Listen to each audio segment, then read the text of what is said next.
Hi again, Marcy Davis from Quick Start Piano, where adults learn by playing the music they love most.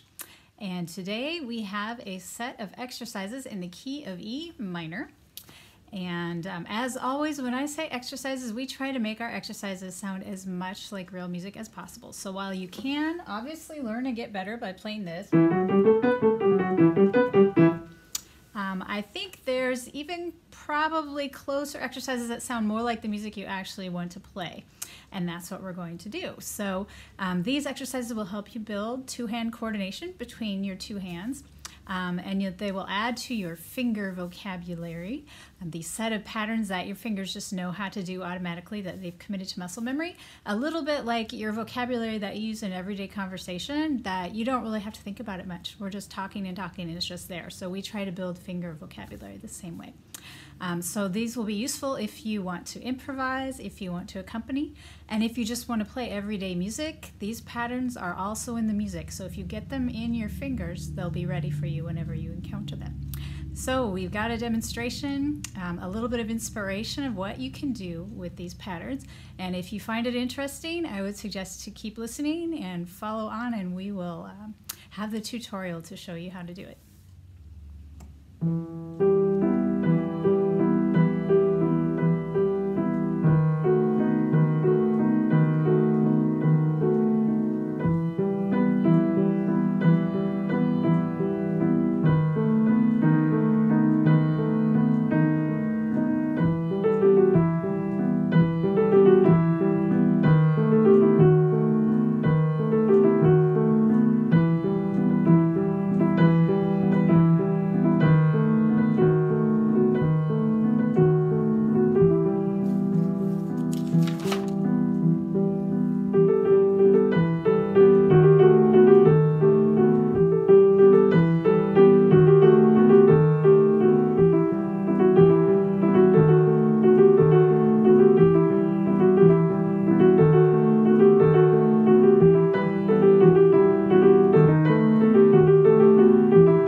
All right, so the first thing we're going to do is answer the question, what is E minor?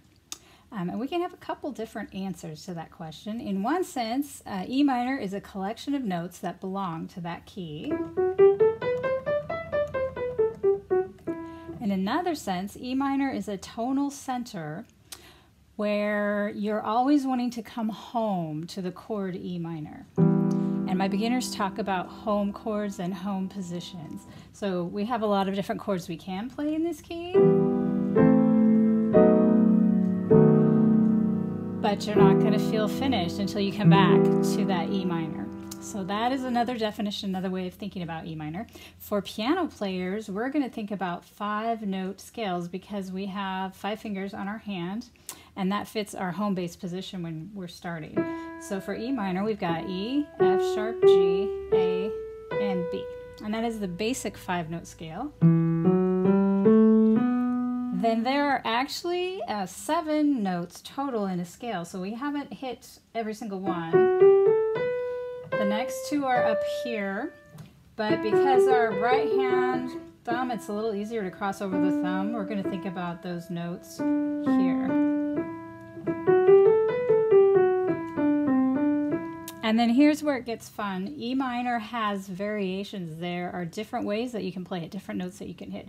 That's not really true for major. If you think about C major, it's got all white notes, A, C, D, E, F, G, A, B, back to C, and there really isn't a variation. If you vary it, it's going to have a different name. For minor, we can sometimes sharp this D, and we can sometimes sharp this C.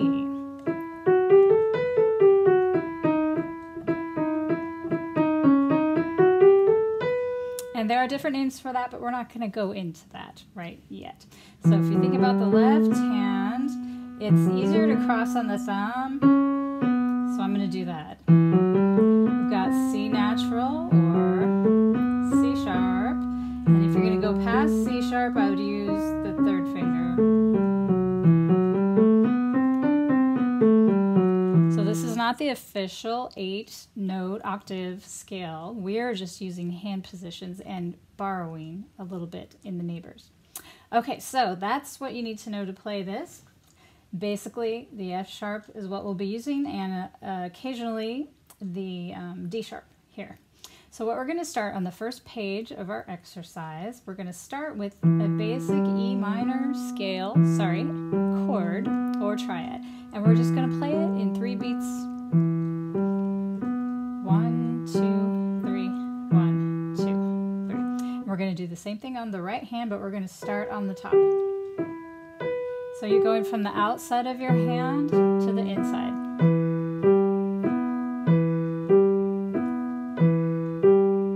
And this is good to play along with the backing track to keep a nice steady beat. Try to use arm weight. See how I'm making a little bit of circular motions with my wrist. And then the next chord that we have, and we really just use these 2 chords, is B7. Now if you've studied B7 before, you can tell I'm not playing the whole chord in each hand because B7 requires 4 notes. So here's the B7, B, D sharp, F sharp, A. And what I've done is I've split it between the hands so that the right hand has a B, an F sharp, and a D. And then the A is the only one that we're missing. We're catching that one in the left hand. If this is going over your head, don't worry about it. Just memorize the notes or read it off the sheet. You can still get the muscle memory in your fingers. It's the same basic outside of the hand to the inside. Back to the first one, E minor. And then B7. You're welcome to use pedal with this if you like. And then the next line, we're going to take the right hand and vary it a little bit. We're going to do 1, 2, 3, 1, 2, 3. Long, short, long, short. And then when you're ready, you want to combine those hands. So the left hand stays steady. The right hand does something new. Now let's try it with the B7.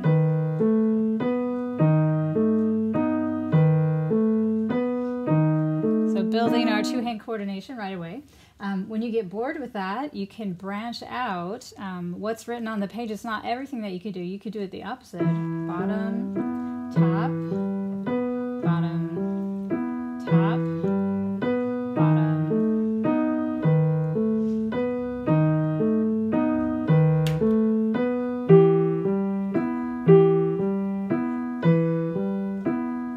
So you get the idea there. You can play around with that. And then on the next line, we have more of a scale-like passage. Stepping down. We've got 1, 2, and 3, and 1, 2, 3.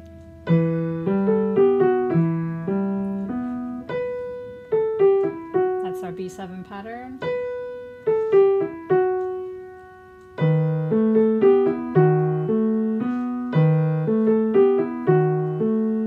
If you find this too challenging to put both hands together right away, I would use the backing track and let the backing track be the left hand and your right hand can just practice alone like that. Okay, let's look at the third line here. We're going to go 1, 2, 3, and 1, 2, 3, and 1, 2, 3, and 1, 2, 3. So it's almost like the second line, except we're holding the first note even longer. 1, 2, 3, and 1, 2, 3, and 1, 2, 3, and 1, 2, 3. B7.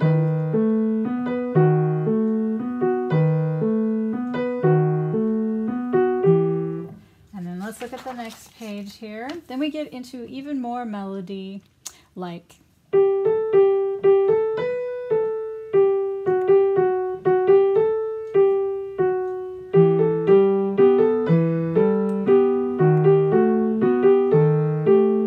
Again, if that's too hard with both hands, let your left hand take a break and just try this alone, and then turn on the backing track and play along with the backing track. Okay, let's look at the second line.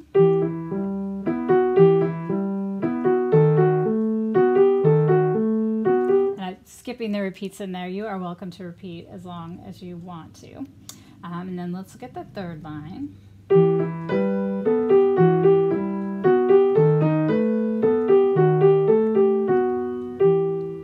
And then the last line.